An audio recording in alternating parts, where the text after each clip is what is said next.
Olá a todos, meu nome é Thiago, sou médico e professor da Faculdade de Medicina de Petrópolis, trabalhando tanto na semiologia quanto no internato, e o objetivo principal da nossa aula hoje é discutir sobre a acidose metabólica, que é o principal distúrbio ácido-base na prática clínica, independentemente da especialidade que cada um opte por seguir, ela vai te acompanhar de alguma forma. E é fundamental o diagnóstico, muitas vezes por desconhecimento ou pela falta de estudo, a gente acaba conduzindo um tratamento inadequado, que tem efeitos muito deletérios ao paciente. E da mesma forma, se não houver uma interpretação adequada da gasometria, inclusive o diagnóstico da acidose metabólica e a etiologia da mesma pode ser totalmente equivocado. Então, é fundamental que a gente compreenda de forma clara como interpretar inicialmente a gasometria e, obviamente, posteriormente, definir e conduzir os pacientes que possuem esse principal distúrbio ácido-base na prática clínica. Então, quais são os nossos objetivos específicos de hoje? Nos próximos slides, inicialmente vamos conceituar os principais distúrbios ácido-base. Depois da conceituação, até para poder chegar ao diagnóstico de cada um deles, vamos aprender como que se interpreta uma gasometria arterial e, caso a interpretação leve ao diagnóstico de uma acidose metabólica, como que é feito o cálculo do onion gap e, caso o onion gap esteja aumentado, como que é feito o cálculo do delta gap, conhecendo então qual é o tipo de acidose metabólica que temos, definir quais são as etiologias principais, as particularidades em cada uma, concluindo com um tipo especial que muitas vezes é negligenciado durante a graduação, que é a acidose tubular renal, e por fim, quais são as linhas gerais de tratamento da acidose metabólica, sem obviamente individualizar para cada uma das doenças, mas no contexto de olhar para aquele doente com aquela determinada etiologia, identificar que há uma acidose metabólica, se há algo específico a ser feito com relação à acidose. Então, começando com um conceito básico, é o conceito de acidose e de acidemia, de alcalose e de alcalemia. Então, quando a gente olha para a gasometria arterial, existem três informações cruciais iniciais que vão ser visualizadas. A primeira é o pH. Por quê? Porque o pH ele vai definir se existe um excesso de álcalis, ou seja, uma alcalemia, um pH acima de 7,45, ou se existe um excesso de ácidos, ou seja, uma acidemia, ou seja, um pH menor do que 7,35. O que causa um verdadeiro dano ao doente são as variações do pH, efetivamente, muito mais do que a variação isolada ou combinada do PCO2 com o bicarbonato. É claro que existem os danos secundários dessa variação, mas as reações químicas não têm tanta alteração caso o pH não esteja alterado. Se a gente lembrar lá da bioquímica, das reações de dissociação, dos meios adequados para que a reação química aconteça. No entanto, o diagnóstico, no final das contas, vai ser de acidose ou de alcalose relacionados ao bicarbonato PCO2. E como que vai ser feito isso? Se eu tiver um excesso de bicarbonato, eu vou ter uma alcalose. Se eu tiver uma redução do bicarbonato, eu vou ter uma acidose metabólica, porque o bicarbonato ele não tem relação com a respiração de forma direta. Já o PCO2, ele, caso tenha um aumento, eu vou chamar de acidose. Se eu tiver uma redução, eu vou chamar de alcalose. E, como tem a ver diretamente com a respiração, respiratório. O que ocorre que é importante, a gente vai explicar um pouquinho melhor no slide seguinte, é que ao haver uma alteração de bicarbonato ou de PCO2, existe uma resposta compensatória que acontece ao longo do tempo, que leva a uma mudança da outra substância, ou seja, do bicarbonato do PCO2, que, por consequência, vai atuar em direção oposta, no sentido de, se eu tenho uma alcalose metabólica, eu posso levar a uma acidose respiratória. E se eu tenho uma acidose metabólica, eu posso levar a uma alcalose respiratória. Essa alcalose que vai ocorrer, ela faz parte da resposta fisiológica na tentativa de minimizar as variações do pH. Então, quando existe uma variação do bicarbonato ou do PCO2, é importante definir qual dos dois é o primário, eu preciso ver qual seria a resposta esperada do outro. Ou seja, se eu variei o bicarbonato, quanto que eu esperaria variar o PCO2. Porque, nesse contexto, a acidose ou alcalose do que variou de acordo com o primeiro vai estar intimamente relacionada a estar longe da faixa de resposta esperada. Ou seja, se o PCO2 variou menos do que ele deveria ou mais do que ele deveria para aquele bicarbonato que foi gerado no contexto daquela acidose ou daquela alcalose. Então, o mais importante é a gente entender qual é o passo a passo na interpretação da gasometria. Como a gente discutiu anteriormente, o pH é importante para nortear qual é o distúrbio mais importante. Ou seja, se ele está gerando uma acidemia ou se ele está gerando uma alcalemia. E o que vai dar resposta, se essa acidemia é por origem metabólica ou respiratória, é justamente a interpretação, num segundo momento, do bicarbonato de PCO2. Mas que gasometria eu vou utilizar? Vou utilizar a gasometria arterial ou eu vou utilizar a gasometria venosa? Se eu estiver objetivando ter uma clareza de todos os distúrbios, obviamente é a gasometria arterial. Até porque as fórmulas para interpretar as respostas compensatórias, elas são todas com a gasometria arterial. A gasometria venosa ela vai ter uma importância muito grande para observar principalmente o bicarbonato, porque a variação do bicarbonato entre o sangue arterial e o sangue venoso é muito pequena, algo em torno de 2 a 3, enquanto o PCO2 pode chegar próximo a 8. O pH varia muito pouco, mas ainda assim tem uma variação razoável justamente por essa variação do PCO2. Então ele costuma ser um pouco mais acidótico, um pouco mais reduzido no contexto da gasometria venosa, então em torno de 0,03 a 0,05 abaixo. Então, em outras palavras, querem estudar, interpretar e entender todos os distúrbios da gasometria arterial. Quando eu quero observar apenas o bicarbonato, porque eu já sei qual é o distúrbio ou o que se espera é que o bicarbonato altere naquela doença, eu acompanho com a gasometria venosa, obviamente lembrando que a gasometria arterial, como é a punção arterial, tende a ser mais desconfortável durante a coleta. Perfeito. Então, definido o distúrbio primário, ou seja, se é uma acidemia ou uma colemia, eu vou precisar olhar para o bicarbonato ou para o PCO2, ou para os dois. Então, vamos lá. Se eu tenho um pH que está reduzido, eu tenho uma acidemia. Então, se o meu bicarbonato estiver normal ou se o meu bicarbonato estiver aumentado, provavelmente nada tem a ver com aquele pH e a causa vai ser o PCO2. No entanto, se eu tenho um pH reduzido e o meu bicarbonato está reduzido, aquela acidemia, pelo menos em parte, está sendo gerada pelo meu bicarbonato. Em contrapartida, se o pH porventura estiver elevado, eu esperaria que, se o distúrbio fosse metabólico, que eu tivesse um bicarbonato elevado, enquanto o meu bicarbonato normal ou reduzido falam contra aquele distúrbio e, portanto, não seriam, ao menos, o distúrbio primário ou mais importante. E o PCO2 é o oposto, ou seja, se eu tenho uma acidemia, eu espero um PCO2 elevado caso essa acidemia fosse de origem respiratória.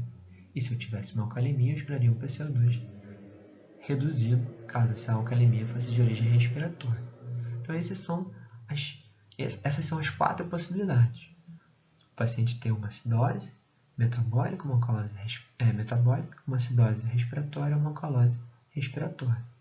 E o que vai definir o primário é justamente a observação do pH. Ah, mas e se porventura o paciente tem um pH reduzido, ou seja, uma acidemia, um bicarbonato baixo e um PCO2 alto? Aí não há dúvidas.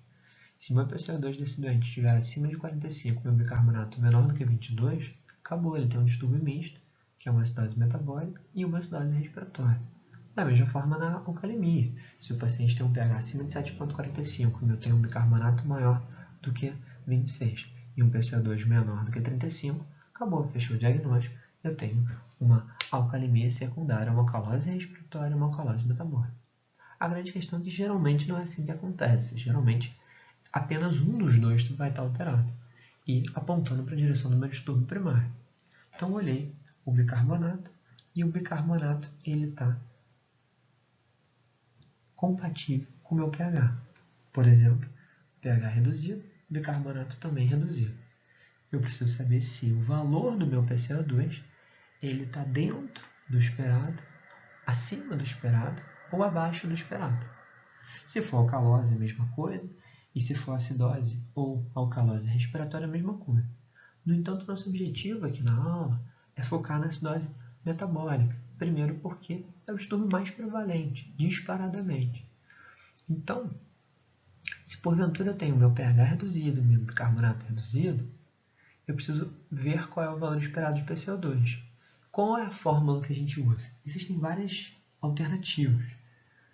A mais utilizada, principalmente aqui no Brasil, no mundo também, mas no Brasil é um consenso, é a fórmula que o PCO2 esperado vai ser 1,5 vezes o bicarbonato mais 8, e a esse resultado eu tenho um desvio de 2 para cima e 2 para baixo. 2 para cima e 2 para baixo porque a variação do bicarbonato é de 22 a 26, então o ponto médio seria o 24, mais ou menos 2, e esse mais ou menos 2 viria justamente dessa lógica. Tá? Existem algumas outras fórmulas, mas essa realmente é a mais utilizada na prática clínica. Então vamos dar um exemplo. Se porventura o paciente tem um bicarbonato de 20 e um pH abaixo de 7,35. Então eu preciso saber se aquele PCO2 que eu encontrei ele está maior, igual ou menor do que o intervalo esperado para o meu PCO2. Então 20 vezes 1,5 dá 30, mais 8, 38, 38 mais 2, 40, 38 menos 2, 36. Então ele pode estar entre 36 e 38.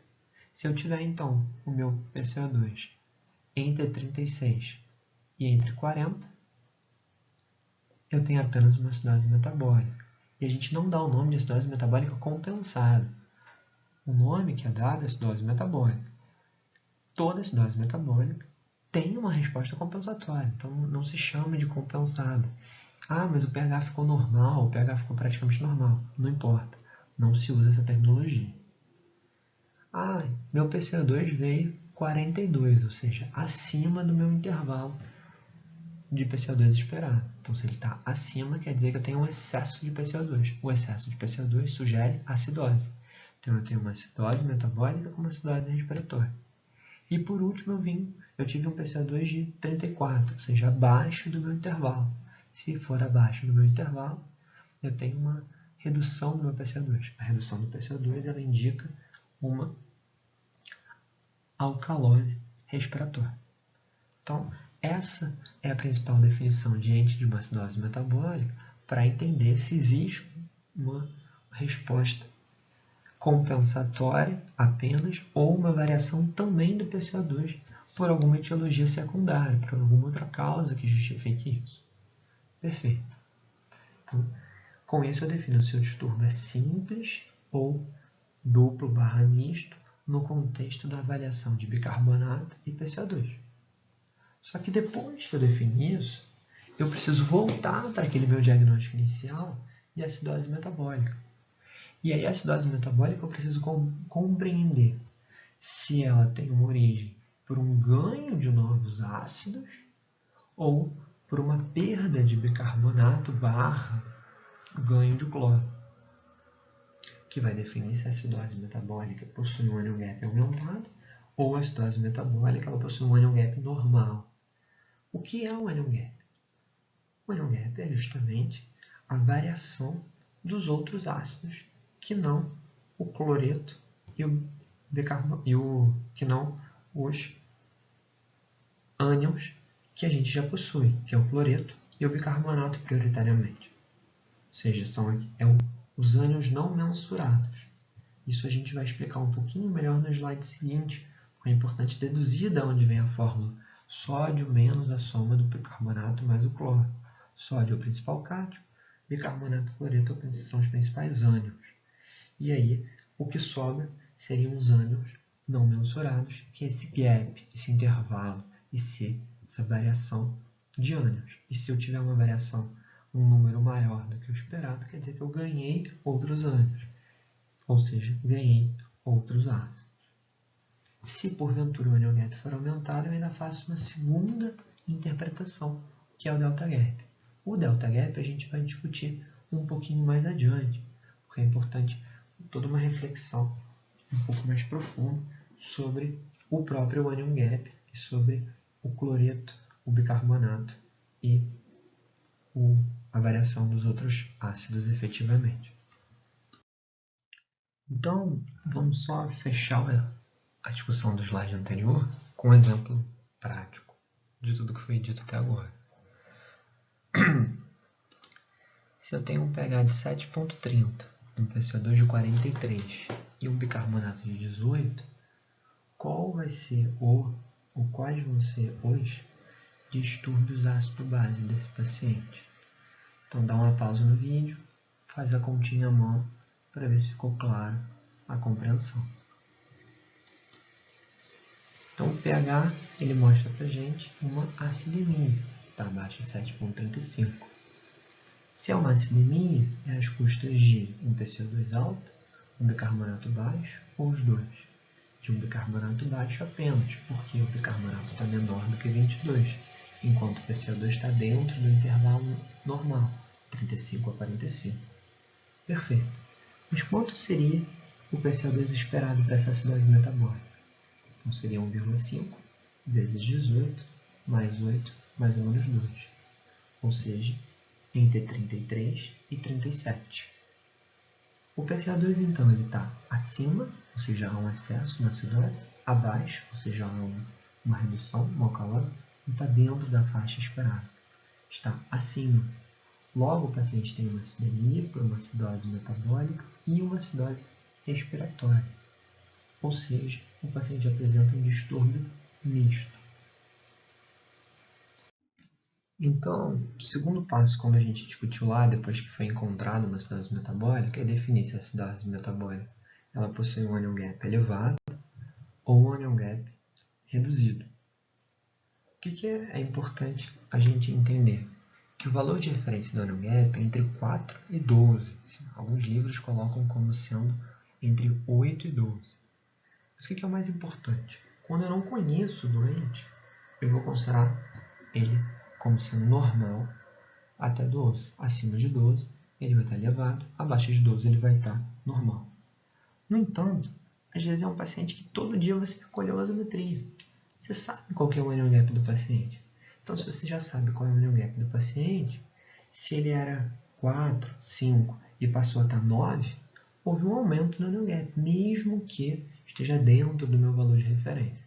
Então, isso é algo que é muito importante ter em mente na hora de interpretar o anion gap, porque isso justifica, às vezes, um anion gap normal, mas um lactato aumentado, ou a presença de outros ácidos que justificariam um aumento no anion gap. Maravilha. Essa é a primeira casca de banana do anion gap, que é importante ter claro em mente. Mas de onde vem a fórmula do anion gap? A fórmula do anion gap vem de um pressuposto, que o nosso corpo ele não é nem positivo nem negativo. Ou seja, os cátions são iguais aos ânions. Qual é o principal cátion? Sódio. Então, eu mexendo naquela fórmula, sódio mais os demais cátions vai ser igual aos demais ânions. Mas quais são os demais ânions? Os demais ânions, ou os ânions propriamente dito, vai ser a soma do cloro com bicarbonato, que são os principais ânions, e com o resto. E aí sim os demais ânions. Se a gente mexer, usar um pouco de matemática, como é que essa fórmula fica? Eu jogo demais cátions para a direita e demais ânions para a esquerda, sem nenhum dano ou prejuízo. Regra básica da matemática, ou seja, sódio menos a soma de cloro mais o bicarbonato vai ser igual aos demais ânions menos os demais cátions. Só que a gente já sabe que o anion gap foi definido como sódio menos cloro mais bicarbonato, né? A soma de cloro mais bicarbonato. Logo, o anion gap nada mais é do que sódio menos cloro mais bicarbonato, que vai ser igual aos demais ânions menos os demais cátions. Quem são os demais ânions? Inúmeros, os principais: fosfato, albumina e proteínas, principalmente imunoglobulina A. Quais são os principais cátions? Potássio, magnésio, cálcio ionizado. Tanto que algumas fórmulas colocam até o potássio dentro da fórmula do anion gap, alguns autores.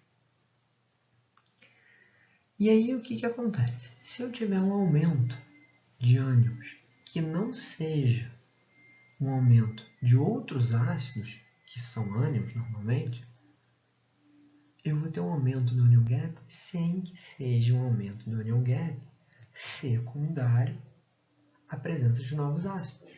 Então, por exemplo, se dentro dos ânions eu tenho fosfato, albumina e imunoglobulina A, se eu tiver um aumento de fosfato, albumina e imunoglobulina A, eu posso ter um aumento do anion gap sem que tenha sido por ganho de ácidos.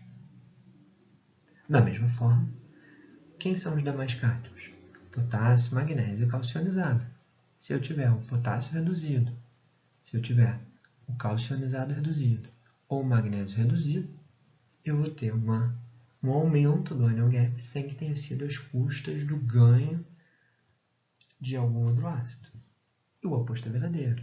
Então, se eu reduzir albumina, fosfato e imunoglobulina, ou eu tiver um aumento do cálcio ionizado, do magnésio e do potássio, eu vou ter uma redução do meu anion gap.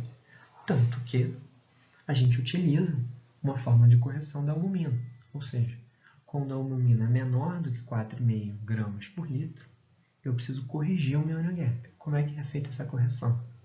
Essa correção é feita da seguinte forma: para cada ponto de albumina abaixo de 4,5, eu tenho que aumentar 2,5 no meu anion gap corrigido para definir qual seria o anion gap real do paciente. Por quê?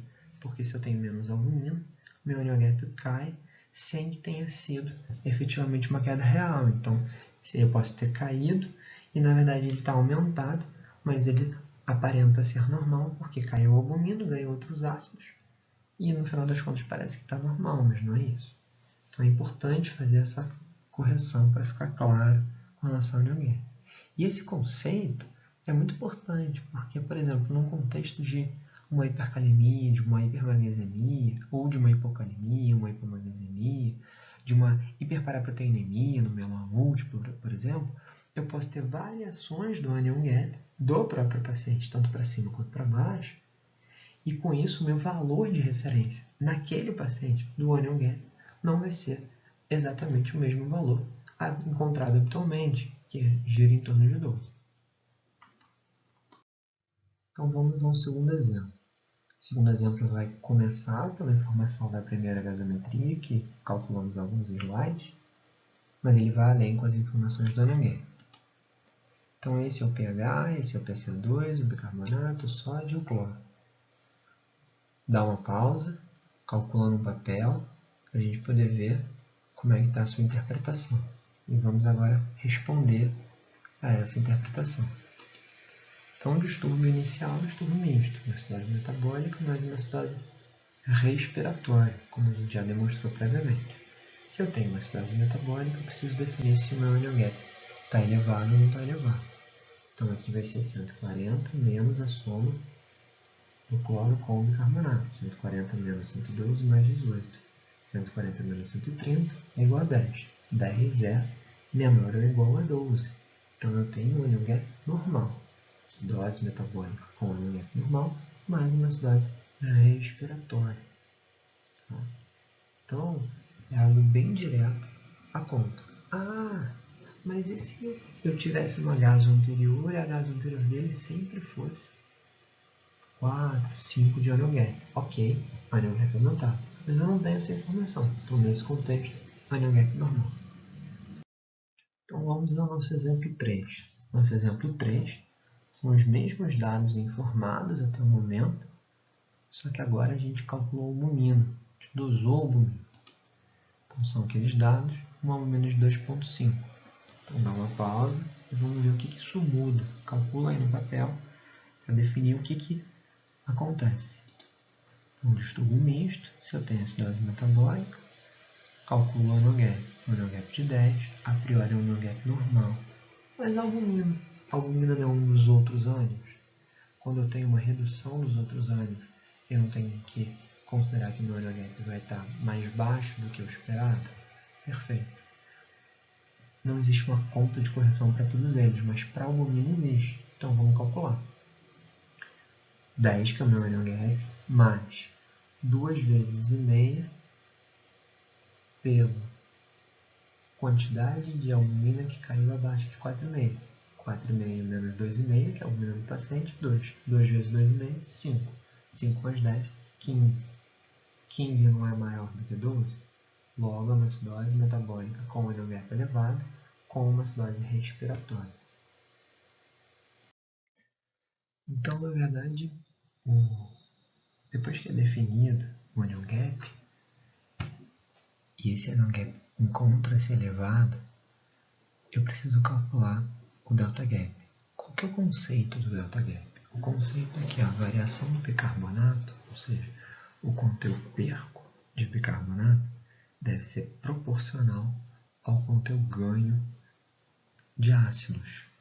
E esses ácidos são quantificados de forma indireta justamente ao quanto o anion gap está elevado em relação ao valor de referência. Quando a gente conhece o valor do anion gap, a gente vai considerar o valor de referência do próprio paciente. Agora, quando a gente não conhece o valor do anion gap basal, a gente vai considerar como sendo 12. Então, o delta anion gap é o valor do anion gap menos 12, ou seja, o quanto que houve de ganho de ânions em relação ao valor de referência, que é 12. Ou seja, se veio 13, teve o ganho de 1. Se veio 14, teve o ganho de 2, e assim sucessivamente. E o delta bicarbonato vai ser 24, que é o valor médio do bicarbonato, menos o valor do bicarbonato do paciente, considerando que ele tem uma acidose, o bicarbonato vai ser menor do que 24. Então, 24 menos o valor que o paciente apresenta naquele momento.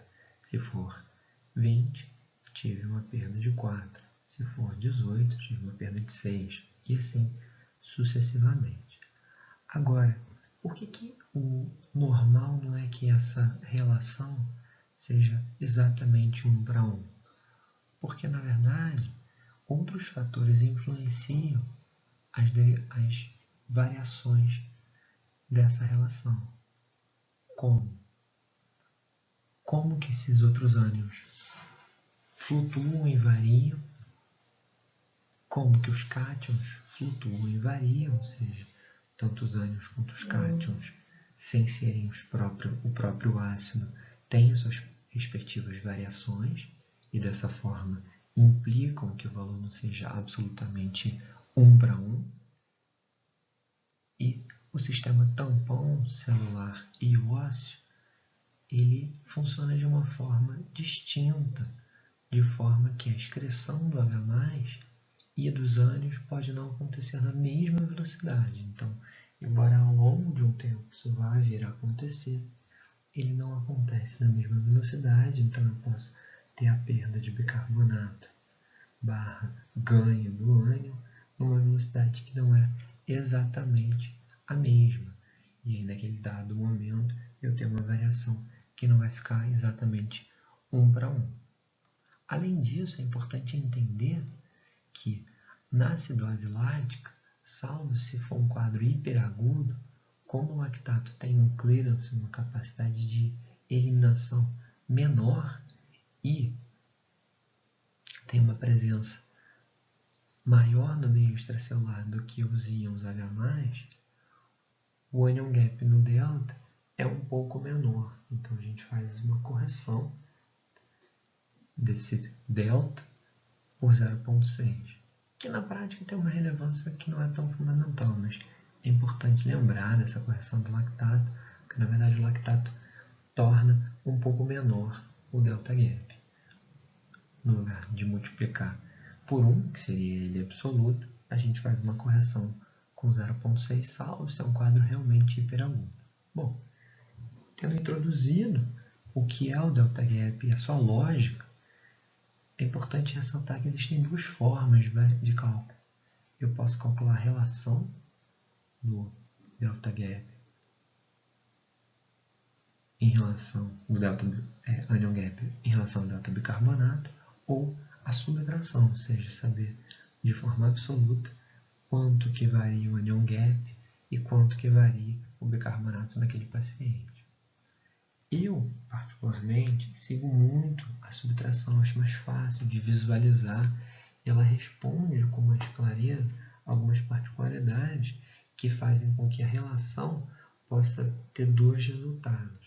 Quando a gente trabalha com a subtração, a gente tem praticamente apenas um resultado. Então, a compreensão do achado é mais fácil e você está totalmente respaldado por um artigo da New England de revisão, que está inclusive no material que foi disponibilizado em conjunto com essa aula, que utiliza a subtração no lugar da divisão.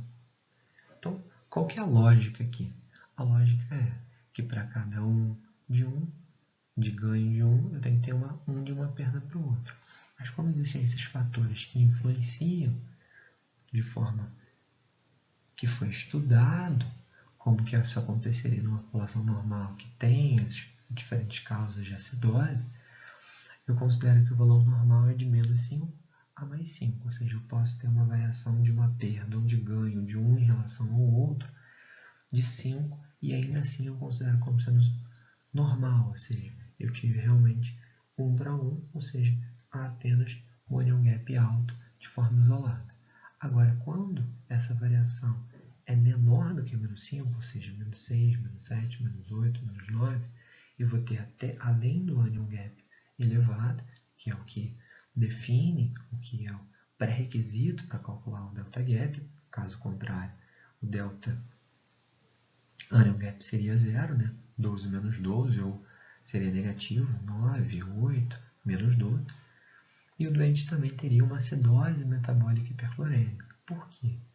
Porque se ele deu negativo, quer dizer que a variação do bicarbonato foi maior. Se a variação do bicarbonato for maior, quer dizer que além do bicarbonato perdido pelo ganho de ácidos, que é o que representa o anion gap, eu ainda tive uma perda exclusiva do bicarbonato, provavelmente às custas de um ganho de cloro. E por isso a gente chama de uma acidose metabólica com anion gap normal ou acidose metabólica hiperclorêmica. Lembrando que o cloro é, junto com o bicarbonato, um dos principais ânions circulantes de forma fisiológica. Em contrapartida, se eu tiver um resultado mais positivo, ou seja, a variação dos ânions for maior do que a variação do bicarbonato, o que quer dizer é que eu tive uma perda de bicarbonato menor do que a que seria esperado. Se essa perda de bicarbonato ela foi menor do que seria esperado, eu tenho um anion gap elevado e tenho uma alcalose metabólica, porque o bicarbonato está mais alto do que ele deveria estar para aquela variação do anion gap. Então, tornando isso um pouco mais prático, né? O exemplo do delta gap para cada uma das circunstâncias. Então, vamos lá. Anion gap alto isolado. Se o anion gap deu 20, quer dizer que ele teve um ganho de 8. 20 menos 12. Se o bicarbonato veio 15, ele teve uma perda de 9. 24 menos 15, né? 9. E aí, como é que a gente chega nessa lógica? A gente vai chegar que vai ser 8 menos 9, menos 1. Está dentro daquele intervalo menos 5 a mais 5, normal. Então, quando a gente aplicou o delta gap, o resultado foi o mesmo. Acidose metabólica, anion gap aumentado exclusivamente, que já tinha sido diagnosticado previamente. Agora, se o anion gap estiver alto e eu tiver uma acidose hiperclorêmica, o que vai acontecer? Então, vamos lá, aquele mesmo anion gap de 20, ou seja, eu tive um ganho de 8. Só que o bicarbonato veio mais baixo, veio 10, ou seja, ele perdeu 14. Então, quando a gente olha um e o outro, o que eu observo? Eu observo que eu perdi muito mais bicarbonato do que eu ganhei de outros ânions, ou seja, do que o meu delta onion gap. Logo, 8 menos 14 menos 15, menos 6. Menos 6 ele é menor do que menos 5, certo? Se ele é menor do que menos 5, a gente tem um onion gap alto associado a uma acidose hiperclorêmica, porque a perda de bicarbonato foi maior do que o meu ganho de ânions. Então, eu tenho que ter perdido de outras formas. E a perda quer dizer o quê? Acidose. Por último, se porventura eu tiver tido um onion gap de 30, ou seja, eu ganhei 18 ânions, e meu bicarbonato de 20, ou seja, eu perdi apenas 4, isso quer dizer que eu tive uma perda de bicarbonato aquém do meu ganho de ânions. Logo, eu perdi menos, ou em outras palavras, eu tenho excesso de bicarbonato.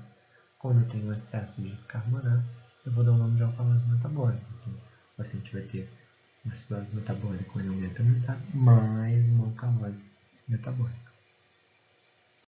Então, vamos aplicar mais um pouco aquilo que foi discutido. Vamos considerar aquela mesma gasometria dos slides anteriores, que a gente já definiu com o distúrbio primário, distúrbio secundário, já definiu que tem onion gap aumentado, e vamos entender quanto seria o delta gap desse paciente. Então, um minutinho para eu separar no papel aí do lado e fazer o cálculo para ver se o resultado está compatível. Então, a gente já sabe que é um distúrbio misto. Esse distúrbio misto é uma acidose metabólica com onion gap elevado associada a uma acidose respiratória. Se eu tenho um onion gap aumentado, eu preciso calcular o delta gap. Quanto que é esse onion gap? Lembra que a gente corrigiu pela albumina, é um onion gap de 15. Então, 15 menos 12, 3. Por quê? Porque eu tive um onion gap de 15 e o valor de referência no dante que eu não conheço seria 12. 24 menos 18, 6. Ou seja, eu tinha um valor médio do bicarbonato de 24 e nesse paciente eu tenho 18, 6. Então eu ganhei 3 ácidos e perdi 6 bicarbonatos. Só que lembra que tem aqueles fatores, o sistema tampão, a eliminação do H+, as variações dos demais ânions e demais cátions. Por isso, não é exatamente 1 para 1, pode variar de menos 5 a mais 5. Se a nossa variação está entre menos 5 e mais 5, nesse caso menos 3, apenas onion gap aumentado.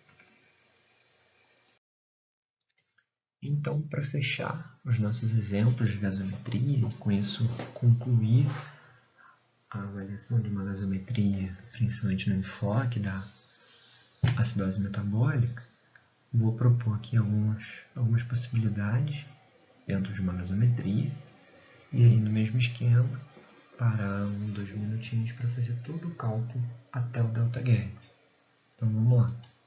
pH de 7.2, PCA2 de 35, bicarbonato de 5, sódio de 140, cloro de 112 e albumina de 3.5.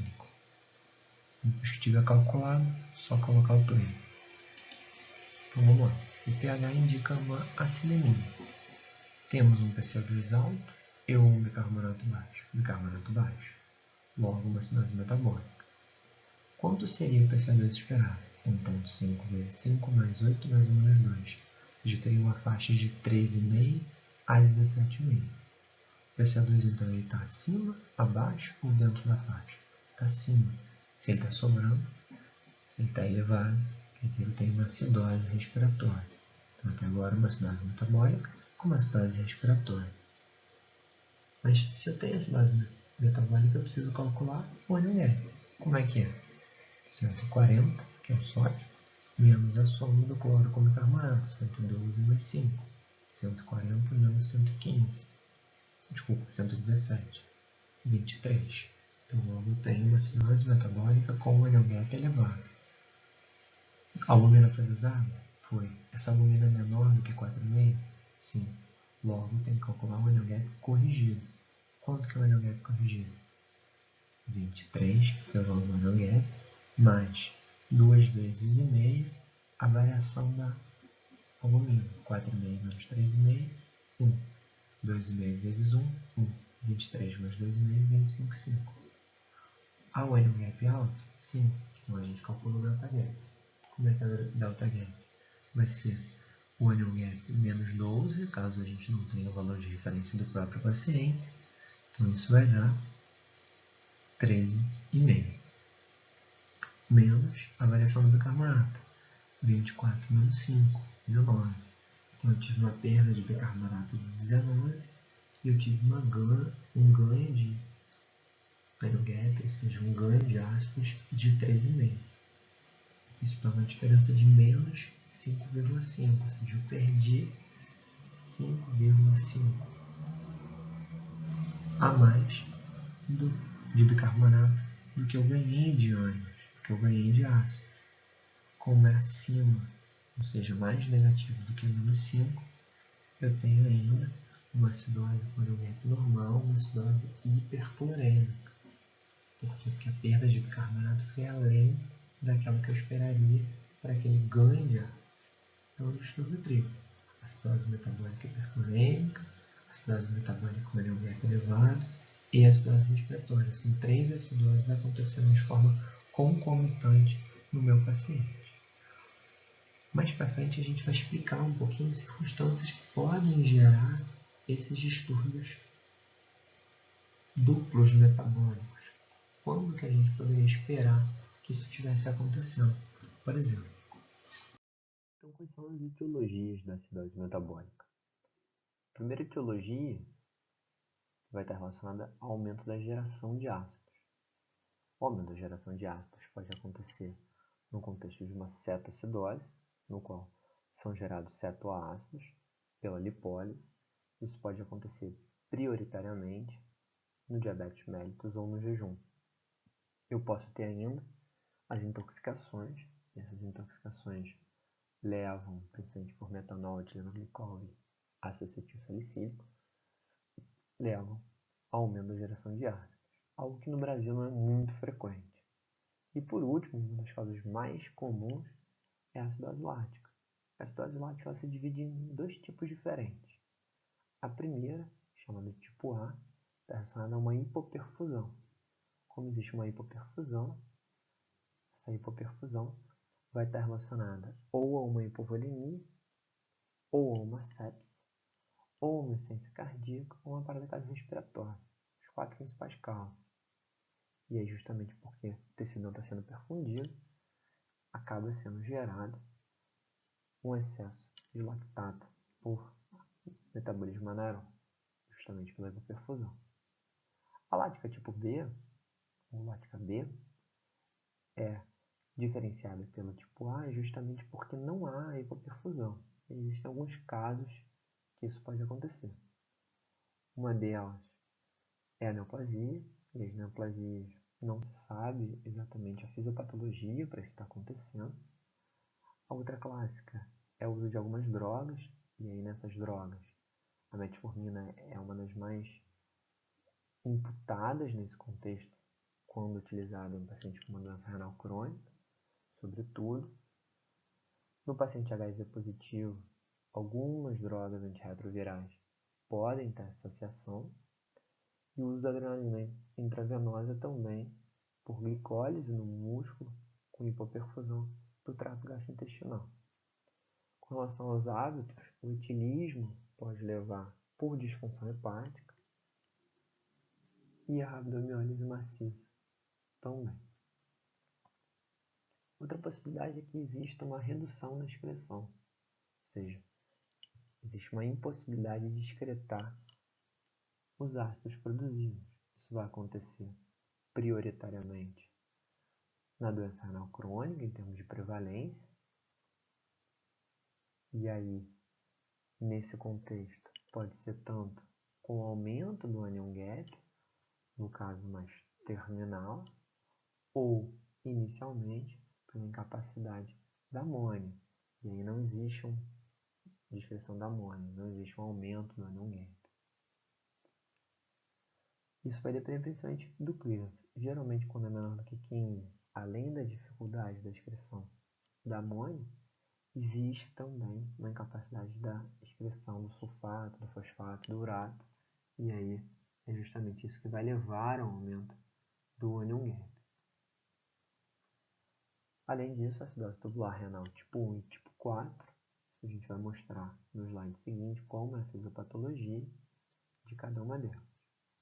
Outra possibilidade é que exista uma perda do bicarbonato. E essa perda do bicarbonato é a essência da acidose tubular tipo 2 e a diarreia. Por quê? Porque perde-se muito bicarbonato pelo trato gastrointestinal. E por último, existe a acidose metabólica dilucional, ou seja, quando existe um aumento do volume plasmático sem que ganhe-se bicarbonato. Então, eu vou diluir o bicarbonato presente no plasma. Cabe reforçar que na acidose lática tipo A, os ânions, quando existe a correção, restauram o bicarbonato de forma rápida. E aí, como restaura o bicarbonato de forma rápida, não há um overlap com o anion gap normal. Ou seja, o paciente passa de uma acidose com anion gap aumentado para a ausência da acidose com o câncer do lactato. Já na lática tipo B, os ânions eles continuam sendo excretados.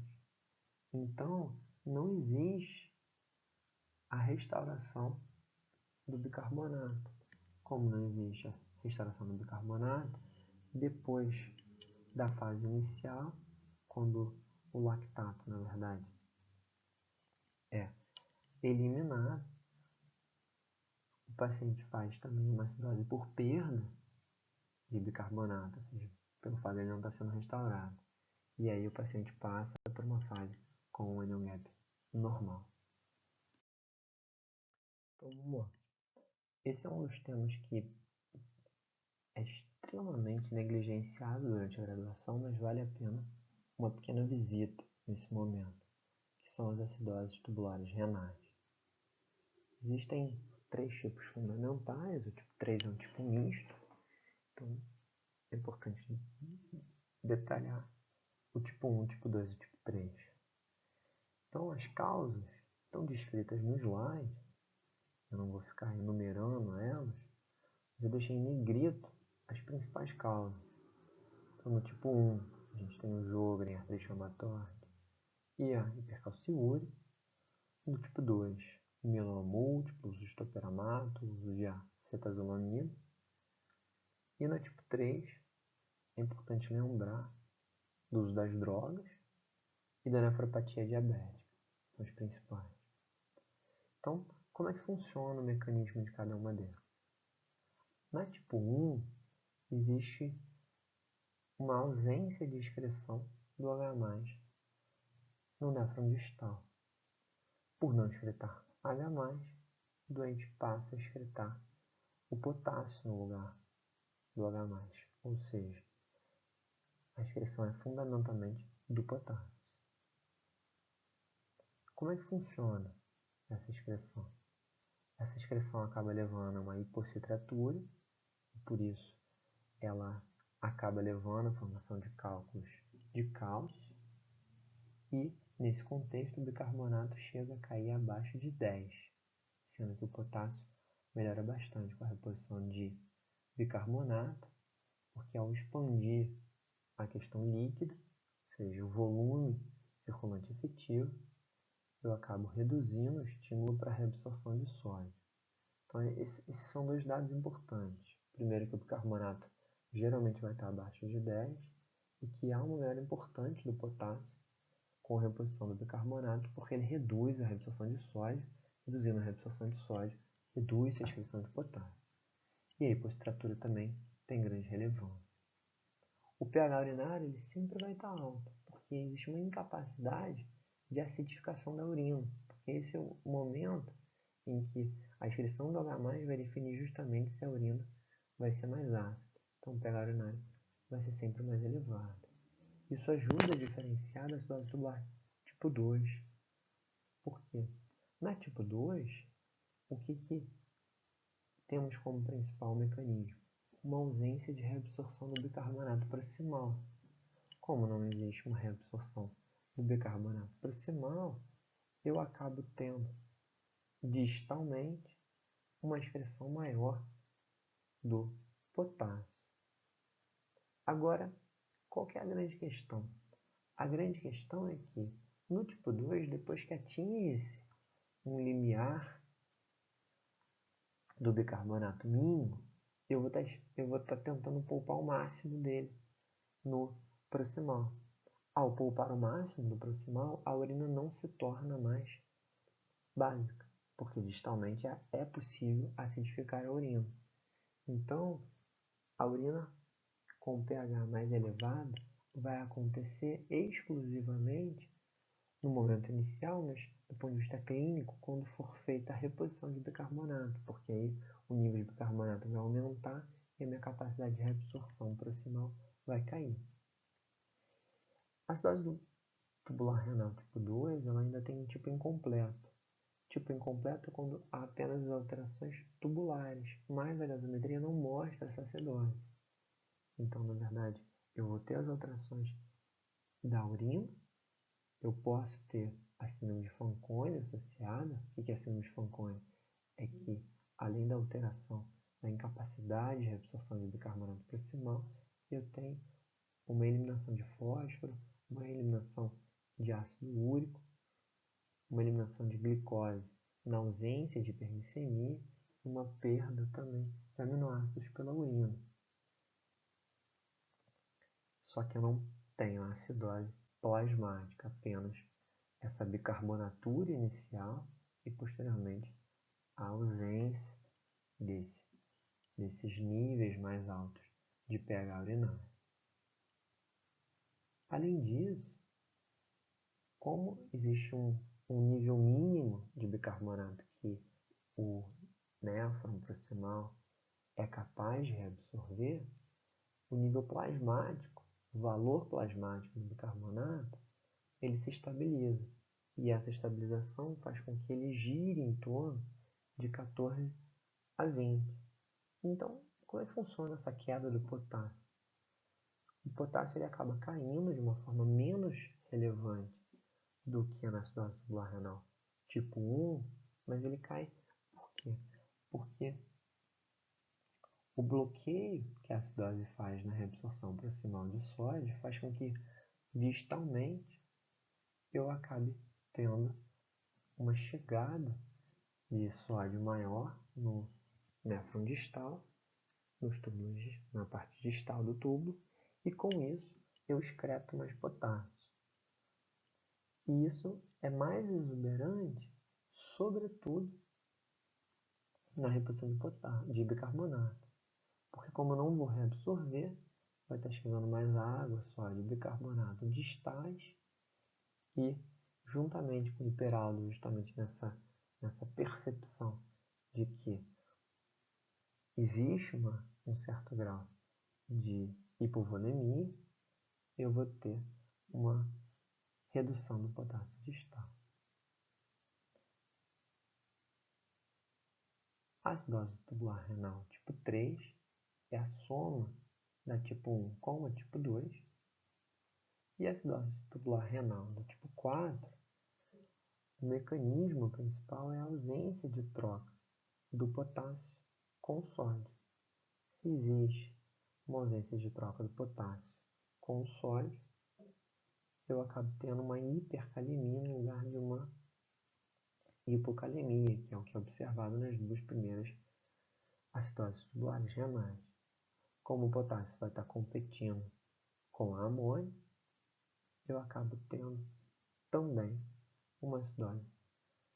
Só que essa acidose gera, geralmente, níveis de bicarbonato mais elevados ainda do que o do 1 e do 2. Então, é uma acidose discreta, com bicarbonato em torno de 18, 19, 20.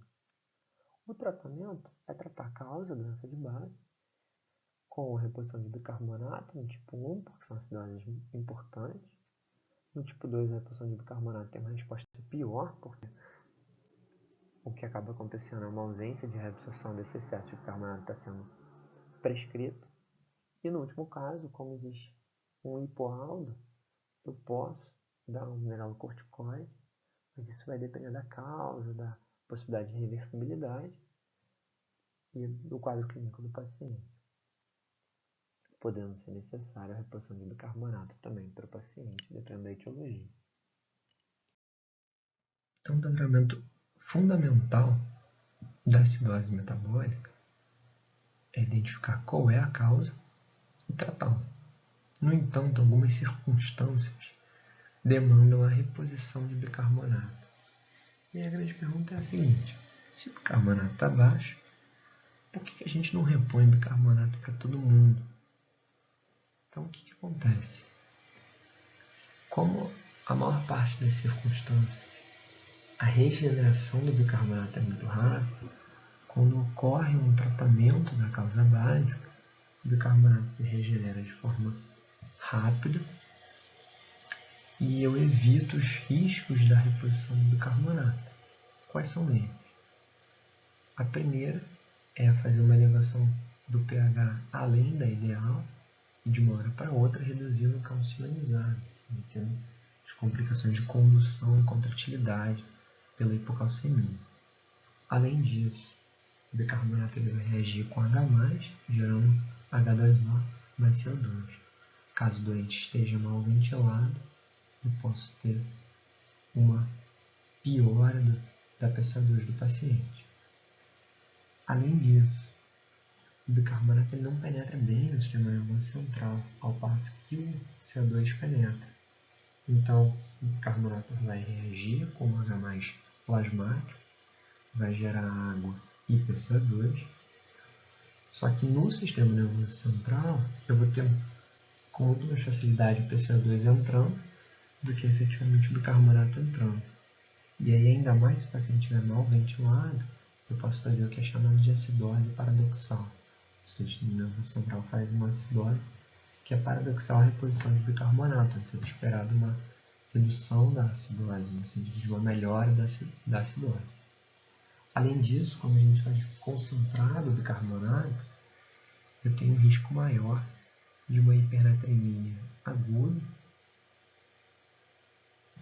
com as complicações de uma hipervolemia. Por quê? Porque a hipernatremia, no contexto de uma sobrecarga volêmica, vai levar a passagem de água das células para o meio extracelular, elevando o volume circulante efetivo de uma forma aguda, porque esse sódio vai aumentar de uma hora para outra. E por isso eu posso acabar tendo uma congestão pulmonar ou mesmo edema agudo, dependendo da circunstância do paciente, do volume infundido e da velocidade infundida. Então, a maior recomendação é que a gente sempre prefira o bicarbonato diluído naquela solução que já foi apresentada em outros momentos, mas só lembrando, 150 de bicarbonato para 850 de água destilada ou de soro glicosado, porque isso gera uma solução que ela é muito isotônica, muito semelhante em termos de tonicidade em relação ao plasma. Dito tudo isso, quais são as circunstâncias que eu efetivamente reponho o bicarbonato para o paciente? E aí essa reposição de bicarbonato sempre considerando fazê-lo de forma diluída e sem uma necessidade de fazer de uma forma rápida. Então, se o bicarbonato, numa certa acidose, estiver muito baixo, e por que muito baixo, entre aspas? Porque não existe um valor muito bem definido no contexto da cetoacidose diabética, mas, como regra geral, abaixo de 6, e o pH estiver menor do que 6,9, tem a indicação de estar repondo. Nos contextos de acidose lática, a gente só considera quando o pH é menor do que 7,1, com o bicarbonato muito baixo, menor do que 6. Na doença renal crônica, também como já foi discutido em outros momentos, ou vamos discutir em outros momentos também, a gente tem a indicação de repor sempre o bicarbonato até que eu normalize esse bicarbonato. Por quê? Porque isso diminui as complicações da doença renal crônica, tanto em termos de evolução, quanto na doença óssea mineral e na anemia. Se o doente tiver uma doença renal aguda, eu sigo muito semelhante ao que a gente segue na acidose lática, mas considerando um nível de pH um pouquinho mais alto, ou seja, abaixo de 7,2 eu já vou indicar a reposição. E aí, como é que eu faço essa reposição? Na doença renal crônica, eu posso fazer o bicarbonato por via oral ou o bicarbonato por via venosa, ou mesmo os dois. Por via oral, a gente vai pegar o bicarbonato de sódio em pó, que é o mais fácil, mais barato e mais disponível, e aí vai titular de acordo com a resposta do paciente, começando aí com uma colher de café 1 ou 2 vezes ao dia, aumentando conforme a necessidade. Caso o paciente tenha alguma das outras circunstâncias que indiquem a reposição de bicarbonato, de uma forma geral é 1 a 2 mEq por quilo. Como cada mEq de bicarbonato, cada ml de bicarbonato 8,4% tem 1 mEq, a gente faz 1 ml por quilo. E essa reposição recomenda-se que seja feita sempre diluído com a reavaliação do bicarbonato e do pH após a infusão. Mas existem outras fórmulas para cálculo do déficit de bicarbonato, de base. Nenhuma fórmula consegue predizer bem. Então, quando nenhuma prediz tão bem, sempre recomenda-se a fórmula mais simples. E essa, possivelmente, é a mais simples de todas e é a que é mais recomendada. Lembrando sempre de que, se possível, salvo no contexto de uma parada, sempre considerar a diluição desse bicarbonato, independentemente da velocidade que vai fazer. Mas ainda assim, considerar a velocidade não tão rápida pelos motivos esclarecidos.